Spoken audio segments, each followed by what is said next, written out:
మనం అనేక సార్లు నాకే ఎందుకు ఇట్లా అవ్వాలి, నా జీవితం ఎందుకు ఇలాగా, నాకే ఎందుకు ఈ failure, you see this is discouragement.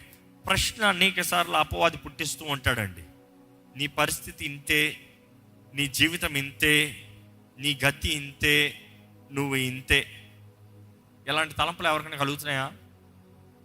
దేవుడు చెప్తున్నాడు, నింపుకో, నీ కొమ్ముని నింపుకో.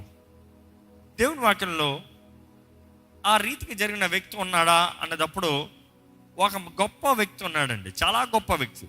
ఎందుకంటే చిన్ననాటి నుండి దేవునికి సమర్పించిన వ్యక్తి, చిన్ననాటి నుండి దేవుని కొరకు బ్రతికిన వ్యక్తి, చిన్ననాటిలోనే తల్లి పాలు విడిచిన వెంటనే దేవుని ఆలయంలోకి తీసుకొచ్చి పెట్టింది. ఎవరా బిడ్డ? సమూయేలు. మనం చూస్తాము, గొప్ప యాజకుడి దగ్గర ఈ బాలుడు ఎదిగాడు. ఆ బాలుడి జీవితం చిన్ననాటి నుండి ఆలయంలోనే ఎదిగాడు.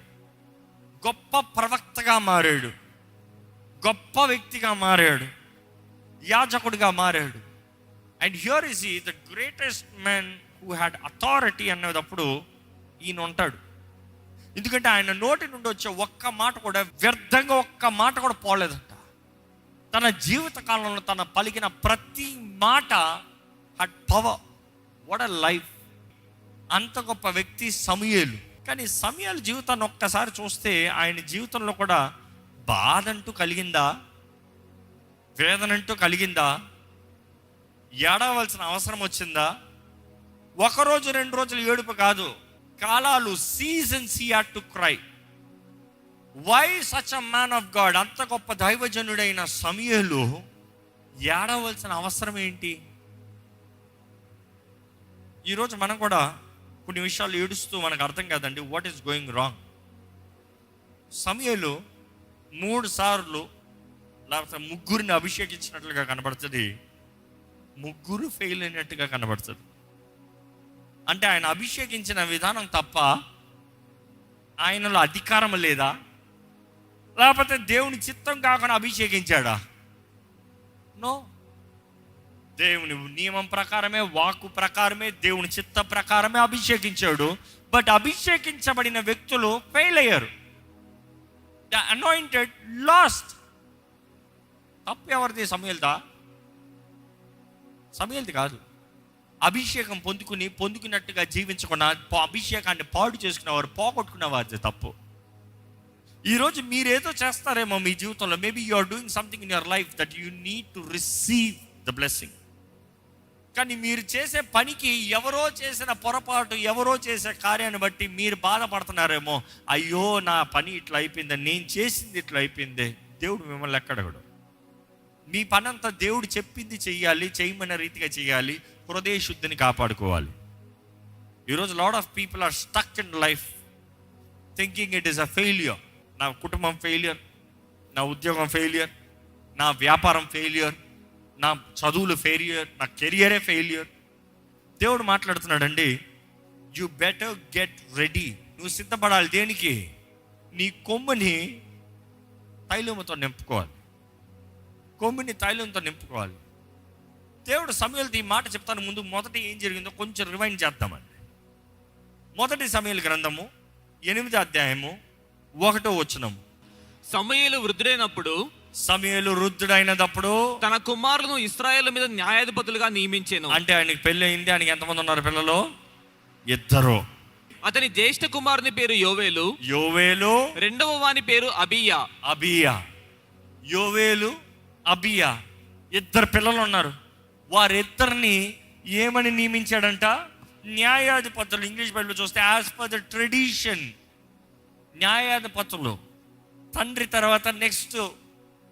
తర్వాత నెక్స్ట్ ఇన్ అపాయింటెడ్ యాజకులుగా, న్యాయాధిపతులుగా. ఆ రోజు న్యాయాధిపతులు అన్నప్పుడు ప్రధాన యాజకులు న్యాయాధిపతులుగా నిలబడేవారు. దేవుడు ఇచ్చిన అభిషేకం. న్యాయాధిపతులు ఇంకా లాస్ట్ చూస్తే చాలా మంది అనుకుంటారు చివరి న్యాయాధిపతి సమూయేలు అనుకుంటారు. కాదు, వీళ్ళిద్దరు they both had the appointing, which means anointing. ఎందుకంటే ఒక వ్యక్తిని ఆ స్థానంలో నిలబెట్టాలంటే పాత నిబంధనలు అంతట్లో యాజకులు అన్నదప్పుడు, పరిచారకులు, లేవీలు అన్నదప్పుడు, ప్రవక్తలు అన్నదప్పుడు, ఇట్ ఇస్ కింగ్స్, రాజులు అన్నదప్పుడు ప్రతి ఒక్కరిని అభిషేకించాలి. Everybody needs anointing. నూనె వేసి అభిషేకించాలి. అంటే అభిషేకించాడు సమూయేలు. ఎవరిని అభిషేకించాడు? పెద్ద కొడుకు పేరేంటి? యోవేలు. రెండో కొడుకు పేరేంటి? అబీయా. అబీయా. ఇద్దరు ఎవరి పిల్లలు? సమూయేలు సొంత పిల్లలే. సమూయేలు తన జీవిత కాలంలో తన గురుగారు పిల్లలను చూడలేదా? చిన్ననాటి నుండి గురుగారి దగ్గర పెరిగిన బిడ్డ ఆలయంలోనే పెరిగాడు. ఏలీ యాజకుడు, ప్రధాన యాజకుడు. ఆ ప్రధాన యాజకుడు కుమారులు ఇద్దరు. ఎవరు? వారి పేర్లు ఏంటి చెప్పండి? హోఫనీ, ఫినెహాసు. హోఫనీ, ఫినెహాసు వారు ఇద్దరు ఉన్నారు. ఇద్దరు వారు చేసిన చెడు పనులు, భ్రష్ట పనులు, దుష్ట పనులు, దేవుని ఆలయంలో వారు స్వార్థానికి వారు చేసిన కార్యాలు దేవుని కోపాన్ని రేపిందంట. వారు దిక్కుమాలిన చావు గురించి సమూయేలుకి తెలీదా? ఎందుకంటే వారి స్థానాన్ని రీప్లేస్ చేశాడు కదా ఆయన. ఎందుకంటే ఏలీ తర్వాత ఏలీ కుమారులు రావాలి వాస్తవం అన్న, కానీ ఇద్దరు చచ్చి ఊరుకుంటే దేవుడు ఎవరిని నిలబెట్టారు? సమూయేలుని నిలబెడితే మనం గమనిస్తామండి, సమూయేలుకి అంతా తెలుసు. ఏలీ గురించి తెలుసు, ఏలీ కుమారుల గురించి తెలుసు, ఏలీ కుమారులని ఏలీ ఖండించలేదు అనేది తెలుసు. ఆయన కుమారులు ఎలా పెంచుంటాడు అంటే పెంపకం బాగానే ఉంది, వారు పెరిగింది బాగానే ఉంది, వారికి పోస్ట్ ఇచ్చినప్పుడు కూడా వారు బాగానే ఉన్నారు, వారిని అభిషేకించినప్పుడు కూడా, వారి న్యాయాధిపతులకు అభిషేకించినప్పుడు కూడా వారు బాగానే ఉన్నారు. They have been anointed. కానీ ఇప్పుడు చదవండి బైబిల్లో, వీరు బెయేర్షెబాలో న్యాయాధిపతులుగా ఉండిరి. అతని కుమారులు అతని ప్రవర్తనను అనుసరింపక, అతని కుమారులు అతని ప్రవర్తనను అనుసరింపక అంటే నాన్నకలాగా పిల్లలు రాలేదు, నాన్నకలాగా బిడ్డలు జీవించలేదు. ధనాపేక్షులై అక్కడ ప్రారంభమైంది. Money is the root cause for all evil. ఏంటంట ఈరోజు డైలాగ్ చెప్పాలంటే, డబ్బు బుద్ధుల్ని మార్చేస్తుంది, డబ్బు మనుషుల్ని మార్చేస్తుంది, డబ్బు భార్య భర్తలను వేరు చేస్తుంది, డబ్బు ఇంటిని పాడు చేస్తుంది, ఇంటిని కుటుంబంలో సమాధానం లేకుండా అందరిని వేరు చేసి పడేస్తుంది. డబ్బు మనుషులు చూడండి, డబ్బు పిచ్చి, డబ్బు కొరకు ఏమైనా చేస్తారు. For money they would do anything. పిల్లల్ని కూడా అమ్మేస్తారు. అలాంటి వారు ఉన్నారు ఈ తరంలో కూడా చాలామంది ఉన్నారు, ఇంకా ఎక్కువగా ఉన్నారు. డబ్బు కొరకు దేహాన్ని అమ్ముకునే వారు ఉన్నారు, డబ్బు కొరకు అమ్ముడిపోయే బ్రతుకులు ఉన్నారు. పాపం చేస్తానికి సిద్ధము. డబ్బు, దేవుడిచ్చిన అధికారము, దేవుడిచ్చిన అభిషేకము, దేవుడిచ్చిన ఆశీర్వాదము, దేవుడిచ్చిన నడిపింపు, దేవుడి ఆలయంలో పెరిగిన విధానము, దేవుని సేవకుడి ద్వారా నడిపించబడిన విధానము అంతా మర్చిపోయారు ఈ పిల్లలు. వారిద్దరిని అభిషేకించిన సమయాలకి ఎలా ఉంటుంది? అభిషేకించిన తర్వాత వారేమో డబ్బు పిచ్చి పట్టిందంట, ధనాపేక్ష. దేవుడు అక్కడ చూస్తేనండి, ఇక్కడ సమయాలను చూస్తే ఆయన కుమారుల్ని ఆయన అభిషేకించారు, వారు తప్పులు తవరిపోయారు. మనుషులు వచ్చి వారి నిర్ణయాన్ని వారు తీసుకుని, మాకు దేవుడు వద్దు, నువ్వు వద్దు, మాకు రాజు కావాలంటున్నారు. మనం గమనిస్తున్నామండి, ఆయన దేవుని దగ్గర అడుగుతున్నాడంట. ఏమని చదువుతామండి? మాకు న్యాయము తీర్చుటకే రాజును నియమింపమని వారు అనిన మాట సమూయేలు దృష్టికి ప్రతికూలముగా ఉండిన గనుక సమూయేలు యెహోవాను ప్రార్థన చేసెను. అయ్యా, ఇంకా నాకు వద్దు ప్రభా, నాకు అవ్వదు ప్రభా, నా పని అయిపోయింది ప్రభా, నా పిల్లలు పనికిరారు ప్రభా, ఇంకా మాకు అవ్వదులే, కానీ వారికి ఏం కావాలో చూసుకో, take care of them, take care lord, వారి పని ఏదో నువ్వే చూసుకో ప్రభు అనేటప్పుడు ప్రభు ఏమంటున్నాడు చూడండి. అందుకు యెహోవా సమూయేలునకు సెలవిచ్చినదేమనగా, జనులు నీతో చెప్పిన మాటలన్నిటికీ ప్రకారము జరిగింపుము. వారు నిన్ను విసర్జింపలేదు కానీ తమ్మును ఏలకుండా నన్నే విసర్జించి ఉన్నారు. అంటే నిన్ను మాత్రం కాదయ్యా, నన్ను కూడా విసర్జించారయ్యా. వారు నన్ను విసర్జించి ఇతర దేవతలను పూజించి, నేను ఐగుప్తులో నుండి వారిని రప్పించిన నాటి నుండి నేటి వరకు తాము చేయించు వచ్చిన కార్యములన్నిటి ప్రకారముగా వారు నీడలను జరిగించుచున్నారు. వారు చెప్పిన మాటలను అంగీకరించుము. వారికి నేను వద్దని ఇప్పుడు కాదు, ఎప్పటి నుండో చేస్తా ఉన్నారు. ఇప్పుడు ధైర్యం వచ్చింది బయటకు చెప్తానికి. ఇది ఎప్పటి నుండో ప్రారంభమైంది, ఇప్పుడు రాత్రికి ప్రారంభమైంది కాదు. నేను కాదని, నా స్థానంలో వేరొక దేవుడు ఉండకూడదంటే, నేను తప్ప నీకు వేరొక దేవుడు ఉండకూడదు అన్నదప్పుడు నేను కాదని ఇంకా వేరే పెట్టుకున్నారయ్యా. ఈరోజు రాత్రికి వచ్చిన నిర్ణయం కాదు, ఇది ఎప్పటి నుండో ప్రారంభమైన ప్లాన్. ఏ భార్య భర్తగా రాత్రి గొడవ వచ్చి పొద్దున విడాకులు అడగరు, నాట్ పాసిబుల్. ఏ ఇంట్లో ఏ బిడ్డ రాత్రి గొడవ వచ్చి ఇంకా నేను వెళ్ళిపోతున్నాను, నేను బయటికి వెళ్ళిపోయాను అనడం. ఎక్కడో మాట పడుతుంది, ఎక్కడో ఒక తలంపు ప్రారంభమవుతుంది, ఎక్కడో కొంచెం లెగుస్తుంది, ఎక్కడి నుండో కొంచెం మండుతుంది, ఎక్కడో హృదయంలో పెట్టుకుని ఆ రోజు అన్నావు చూడు, ఆ రోజు చేసావు చూడు, ఆ రోజు మాట్లాడావు చూడు, ఆ రోజు జరిగింది చూడు, ఆ రోజు వాళ్ళందరి ముందు చేసావు చూడు, అక్కడ నుండి బ్రీడింగ్. దేవుడు అంటున్నాడు వాళ్ళ సంగతి ఈరోజు కాదు, వారు ఎప్పుడు నుండో చేసిన పని నేను చూశానులే, వారికి ఏం కావాలో చేసుకుని. ఎందుకంటే God is a God who gives us free will. మనకి స్వతంత్రతనిచ్చే దేవుడు అండి, మనకి స్వేచ్ఛనిస్తాడు దేవుడు. జీవం మరణం ఏది కావాలో కోరుకో. దేవుడు మనల్ని ఎవరిని దాడి చేయడు, నువ్వు ఇదే చేయాలి, నువ్వు ఇట్లా ఉండాలి, నువ్వు ఇట్లా బ్రతకాలి, నువ్వు ఇదే తినాలి, అట్లా కాదు. ఇట్లుంటే నువ్వు బాగుపడతావు, ఇట్లుంటే నాశనం అవుతావు. ఇది జీవము, ఇది మరణము, ఏది కావాలో కోరుకో. ఈరోజు కూడా మనుషుడికి ప్రతి ఒక్కరికి స్వతంత్రత ఉంది. ఈరోజు మీరు జీవితంలో చేసే ప్రతి దానికి మీకు స్వతంత్రత ఉంది. కానీ ఒకటి జ్ఞాపకం చేసుకోండి, it is your responsibility for your choices, your action. మీరు చేసే నిర్ణయాలకి మీరే బాధ్యత. మనుషులు ఇంకోళ్ళు ఎవరిని నేరాలు మోపకండి. నీవు చేసిన చాయిస్ని బట్టి నీవు అనుభవిస్తున్నావు. ఇక్కడ సమయాల పరిస్థితి అనుకుంటానండి, ఆయన ఎలాగ ఉంటుంది. నేనేం తప్పు చేశాను ప్రభువా? నేనా నా బిడ్డలు సరిగా పెంచలేదు, సరినే కదా పెంచాను. న్యాయాధిపతులు చేసేటప్పుడు కూడా వాళ్ళు బాగానే ఉన్నారు కదా, బాగలేకపోతే నేను ఎందుకు చేసి ఉండేవాడిని? వీళ్ళకేమైంది ప్రభా? వీళ్ళకి సరినే కదా ఉన్నాను. నేను నీ పక్షాన నిలబడి వారి పక్షాన నీ దగ్గర విజ్ఞాపన చేసి నేను చేసింది సరినే కదా చేశాను, నేనేం తప్పు చేశాను? దేవుడు అంటున్నాడు, అందుకనే సమయంలో వాళ్ళు నిన్ను మాత్రం కాదయ్యా, నన్నే విసర్జించారు. వారికి నువ్వు కాదు ప్రాబ్లం, నేను ప్రాబ్లం. వారు నీతో కాదు problem, there issues with me. నేను కాదని వేరే దేవతలను తెచ్చిపెట్టుకున్నారు చూడు, అక్కడే ప్రారంభమైంది ప్రాబ్లం. కానీ ఇప్పుడు డైరెక్ట్గా డైవర్స్ అడుగుతున్నారు. నేను రాజుకుంటా ఇష్టం లేదంట, నేను నీ ఏళ్తాం ఇష్టం లేదంట, నేను అధికారంలో ఉంటా ఇష్టం లేదంట, నేను రాజు కాదని ఇంకొక మనుషుడు రాజు కావాలంట. Let them have. దేవుడు ఎప్పుడు అలాగనే ఉంటాడండి. నీకు అలా కావాలా తీసుకో. యేసు ప్రభు కూడా చూడండి, కానీ it's never gonna be a force. చాలా మంది అనుకుంటారు దేవుడు వెనకాలే ఉండి రానైనా. నో. పిలుపు ఇవ్వబడింది. యేసు ప్రభు చెప్పే ఉపమానం చూడండి, పిలుపు ఇవ్వబడింది. పిలుపుకి లోబడి వచ్చావా ఆహ్వానం, లేదా ఇంకొకరిని పెట్టయ్యా అంటాడు దేవుడు. ఉపమానం అదే చెప్పాడు. ఓ వీధుల్లోకి పోండి అయ్యా, తీసుకురండి అయ్యా. వీధుల్లో ఉన్న వాళ్ళందరూ ఎవడంతా వస్తాడంటారా తీసుకుంటారా? కానీ ఎలా పడితే అలాగ వస్తాను లేదు, దానికి విధానం ఉంది. కానీ ఎట్ నీ స్థానం కోల్పోయేది నీవే, నీ స్థానం ఇంకొకరికి రెడీగా ఉంటుంది. Be very careful.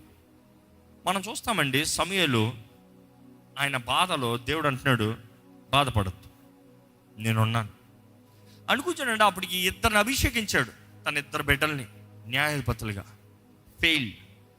మూడో అభిషేకం, వారికి రాజు కావాలంటే వారికి రాజుగా ఎవరిని కోరాడో దేవుడే నడిపించాడంట. ఎవరిని? సౌలుని. సౌలు వాళ్ళ ఇంట్లో గాడిదలు తప్పిపోయాయని వెతుక్కుంటూ వచ్చాడంట తన దాసుడితో. అందులో అన్నాడు, ఇక్కడ ప్రవక్త ఉన్నాడయ్యా, ఇక్కడ దేవుని మనిషి ఉన్నాడు, దైవజనుడు ఉన్నాడు, ఆయన దగ్గరికి వెళ్తే చెప్తాడు. అంటే మన దగ్గర ఏముంది తీసుకెళ్తానికి? మన దగ్గర ఏం లేదే, నేనేం తీసుకురాలేదే.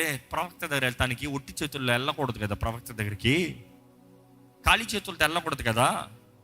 మనం చూస్తాం ఆయన అంటాడు పక్కన, ఇదిగో నా దగ్గర ఇది ఉంది బంగారం, పద వెళ్దాం. అదే రీతిగా సమూయేలు దగ్గరికి సౌలు వచ్చినప్పుడు తనేమో గాడిదల విషయమే వచ్చాడు, ఈయనేమో దేవుడు చూస్తున్నాడు, ఈయనలో రాజును చేయాలని సమూయేలు రాత్రంతా కూర్చోబెట్టి మాట్లాడాడంట సౌలుతో. నెక్స్ట్ రాజుగా అభిషేకించాడు, థర్డ్ టైం అనాయింటింగ్. కానీ కొంచెం ఫాస్ట్ ఫార్వర్డ్ వెళ్తే తను రాజు అయిన తర్వాత, రాజు అయినప్పుడు ఏమవుతుంది అడుగుతానండి, అధికారం, పవర్, అధికారం వస్తుంది. నెక్స్ట్ ఏం వస్తుంది? ధనం వస్తుంది. రాజుకి ధనం ఉండదా? అయ్యో పోయే యుద్ధం అంతా జయించుకుని వస్తున్నాడు, సమయాలు చెప్పి పంపిస్తున్నాడు, ప్రార్థన చేస్తున్నాడు, ఆయనకి జయం ఉంది, పోరాడుతున్నాడు, దేవుడు తోడుండి నడిపిస్తున్నాడు, జయం వస్తుంది. ఏమొస్తుంది నెక్స్ట్? ఆస్తి. అంటే మనీ. ఒకటి పవర్, రెండోది మనీ, నెక్స్ట్ మూడోది మనుషుడు కావాల్సింది ఏంటి చెప్పండి ఈ లోకంలో? తెలీదా? ఈరోజు ప్రతి మనుషుడు చూడండి, ఫస్ట్ పవర్ కొరకు కష్టపడతాడు. He wants power. ఏదైనా ఒక పోస్ట్ రావాలి, ఏదైనా ఒక అధికారం రావాలి, ఏదైనా ఒక స్థానం రావాలి, ఏదైనా ఒక రెప్యుటేషన్ రావాలి. నెక్స్ట్ వచ్చిన తర్వాత ఏంటి తెలుసా, దాన్ని బట్టి ఏమి డబ్బు కలిగిన తర్వాత ఏంటి తెలుసా, సంపాదించిన తర్వాత నెక్స్ట్ మనుషుల్ని మెప్పించాలి. థర్డ్ ఏంటంటే మనుషులు మెప్పిస్తాం, మనుషుల్ని కాకాపెడతాం. డబ్బులు సంపాదించేటప్పుడు మనుషులు మెప్పించరు, చస్తే చావరా నాకు కావాలరా డబ్బులు అంతే. అందుకే డబ్బులు సంపాదించినప్పుడు చూడండి, ఎవరు ఏమన్నా కూడా ఎవరు ఏం పట్టించుకోరు, సంపాదించుకుని పోతూనే ఉంటారు. కానీ డబ్బులు సంపాదన ఒక లెవెల్కి వచ్చిన తర్వాత power, money, next comes influence. ఏంటది? మనుషులు నాకు లోపడాలి, మనుషులు నా పార్టీ ఉండాలి, మనుషులు నన్నే సపోర్ట్ చేయాలి, మనుషులు నాకే ఓటేయాలి, మనుషులు ఎప్పటికీ నేనే రాజుగా ఉన్నట్టుగా చూసుకోవాలి. మనుషులు దేవుడు కాదు, మనుషులు. సౌలు చేసిన తప్పు కూడా అదేనండి. తన రాజు అయ్యాడు, తన అధికారం పొందుకున్నాడు. ఇశ్రాయేలీయుల మీద అధికారం అంటే సమూయేలు మీద కొన్న అధికారం, న్యాయాధిపతి అధికారం రాజుగా ఎవరికి వచ్చింది? ఈయనకు వచ్చింది, సౌలుకి వచ్చిన తర్వాత Saul was the mightiest powerful man in Israel. దేవుని ప్రజలందరి పైన సౌలు నేరుగా దేవుని దగ్గర నుంచి వాక్ వినగలిగాడా? లేదు. There had to be Samuel. కానీ ఆయన దేవుని ప్రజల్ని ఏళ్తున్నాడు, ప్రజల్ని సంతోషపెడతానికి చూశాడు, కానీ దేవుని సంతోషపెడతానికి చూడలే. మనం అవన్నీ చదివితే ఇప్పుడు టైం చాలదు, కానీ ఆయన చేసిన పనులు దేవుడు చంపకుండా నాశనం చేయకుండా మనుషుల్ని మెప్పిస్తానికి, మనుషుల ముందు తన ఘనతను మెప్పుని పొందుకుంటానికి దేవుని మాటని నో అన్నాడండి. ఆ నో అన్న తర్వాత మనం చూస్తాము, దేవుడు తనకి ఇచ్చిన స్థానాన్ని విడిచిపెట్టి దేవుని స్థానం కన్నా తన స్థానము తనే నిర్ణయించుకుంటున్నాడు. రాజు పని రాజు చేయాలి, యాజకుడు పని యాజకుడు చేయాలి. సమయాలు వస్తాం ఆలస్యం అవుతుందని ఏం చేశాడు తెలుసా? సౌలే సమూయేలు పని కూడా చేశాడంట. ఆ రోజే దేవుడు చెప్పాడు ఏంటి తెలుసా? నీ రాజ్యము నీ దగ్గర నుండి తీసివేయబడింది. నువ్వు అనుకుంటావు నువ్వు రాజు కాబట్టి అంత నీదనుకుంటున్నావేమో, నా ప్రజల్ని ఆడుతున్నాను, జాగ్రత్త, ఐ విల్ రిమూవ్. మనం గమనిస్తామండి, సౌలు ఇశ్రాయేలీయుల మొదటి రాజు లాస్ట్ హిస్ పోస్ట్. సమూయేలు సౌలు విషయమై ఏడుస్తున్నాడు. బైబిల్లో సమూయేలు తన పిల్లల నిమిత్తమై ఏడుస్తూ కాలాలు ఏడ్చాడు అని ఉందా? లేదు. సౌలు విషయంలో ఉంది. 3 సార్లు ముగ్గురిని అభిషేకించినట్లుగా ఉంది, కానీ అభిషేకించబడిన ముగ్గురు ఫెయిలే. అభిషేకించిన ముగ్గురు ఫెయిల్యూరే. ఈరోజు మీ జీవితంలో ఏంటో ఆ 3 అన్ని ఫెయిల్యూర్గా కనబడుతుందేమో. ఏంటి ఇది చేసిన ఫెయిల్యూర్, ఇది చేసిన failure? Maybe it's not your mistake, it is their choices, their mistake, but you are taking the blame. సమూయేలు ఏడుస్తూ ఉన్నాడంటే, ఏడుస్తూ ఉంటే దేవుడు ఏమంటున్నాడు చూడండి, మొదటి సమూయేలు 16వ అధ్యాయం ఒకసారి చదవండి. అంతటా యెహోవా సమూయేలుతో ఇలాగూ సెలవిచ్చెను, ఇశ్రాయేలు మీద రాజుగా ఉండకుండా నేను విసర్జించిన సౌలును గురించి నీవెంత కాలము దుఃఖింతువు? ఎంత కాలము దుఃఖిస్తావయ్యా? నేను విసర్జించానయ్యా. I have rejected, why are you still worry? నేను తునీకరించాను సౌలుని. సమూయేలు నువ్వు ఎందుకు ఏడుస్తున్నావు? కానీ సమూయేలు ఏడిసే పని ఆపి, నీకు పని ఉంది. ఏంటి పని? నీకు వెళ్ళి నీ కొమ్ముని తైలముతో నింపు. మనుషులు నిర్ణయిస్తే, వారి విషయంలో వారి స్వార్థంలో వారు నన్ను తునీకరిస్తే, నేను రీప్లేస్మెంట్ ఐ హ్యావ్ ప్రొవైడెడ్. ఇంగ్లీష్లో అలా ఉంటుంది, ఐ హ్యావ్ ప్రొవైడెడ్. నేనే అనుగ్రహిస్తున్నా, నేనే ఇస్తున్నాను, నేనే నడిపిస్తున్నాను. సమయంలో నీవు నీ పని చేయి, నీ విషయంలో నువ్వు నమ్మకంగా ఉండు, నువ్వు నా పిలుపుకి లోబడి, నువ్వు నా మాటను జీవించు, నేను నీకు ఏదైతే అప్పచెప్పానో దాంట్లో నమ్మకంగా ఉండు.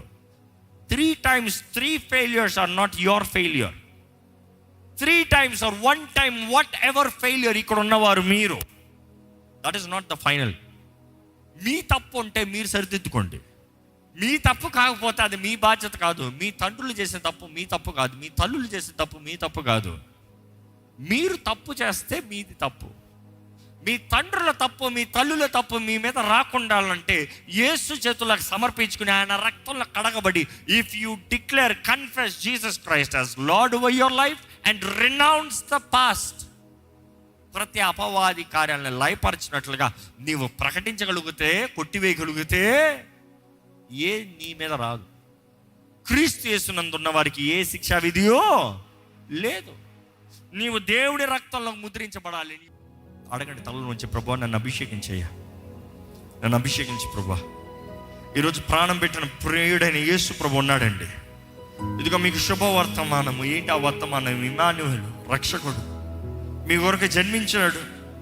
ఈరోజు మనకి జన్మించాడు మాత్రం కాదండి, మన కొరకు ప్రాణం పెట్టి మన స్థానంలో మరణించి మన శిక్ష అంతా భరించి ఈరోజు ఆయన ఆత్మతో ఆలయముగా మనల్ని అభిషేకించి మనల్ని నింపాలని చూస్తున్నాడు. ఈరోజు మీ కొరకు ఇమ్మానుయేలు ఉన్నాడు, రక్షకుడు ఉన్నాడు. ఈరోజు ఇందుకు why are you still dried up?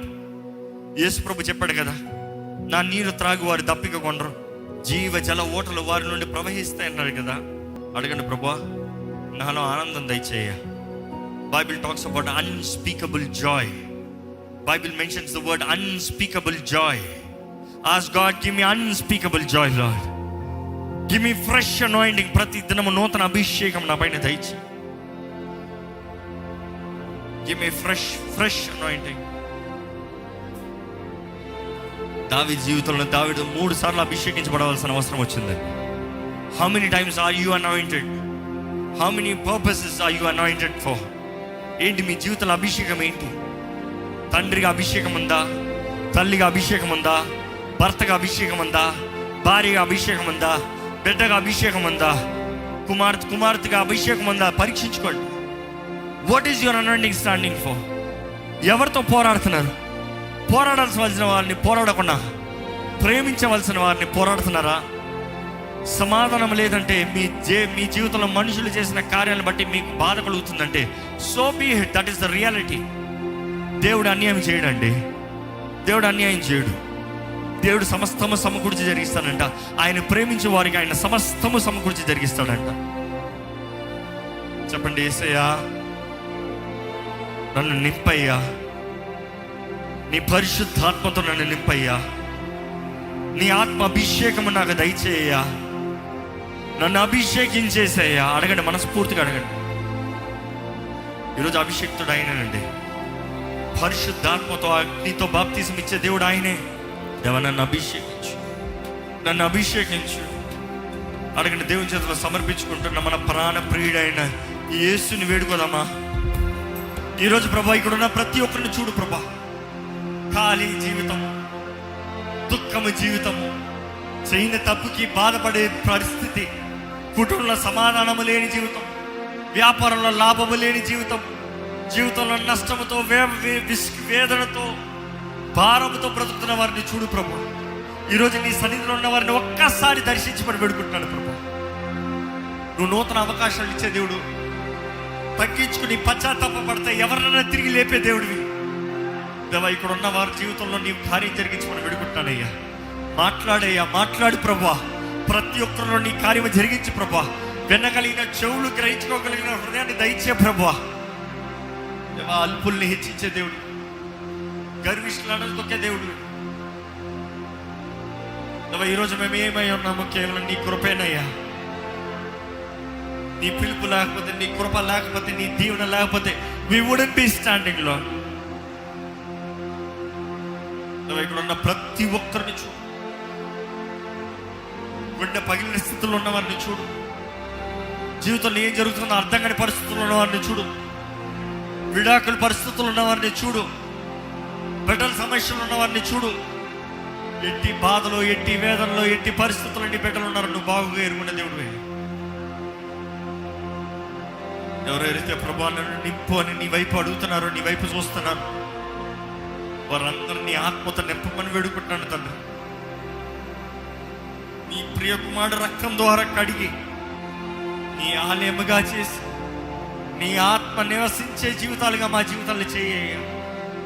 శక్తి దయచేయ, శక్తి దయచేయ. నీ ఆత్మ మాకు అనుగ్రహించబడినప్పుడు పిరికి తన ఆత్మ కాదయ్యా. శక్తియు, ప్రేమయు, ఇంద్రియ నిగ్రహమైన పరిశుద్ధాత్మను మాకు అనుగ్రహిస్తున్నావయ్యా.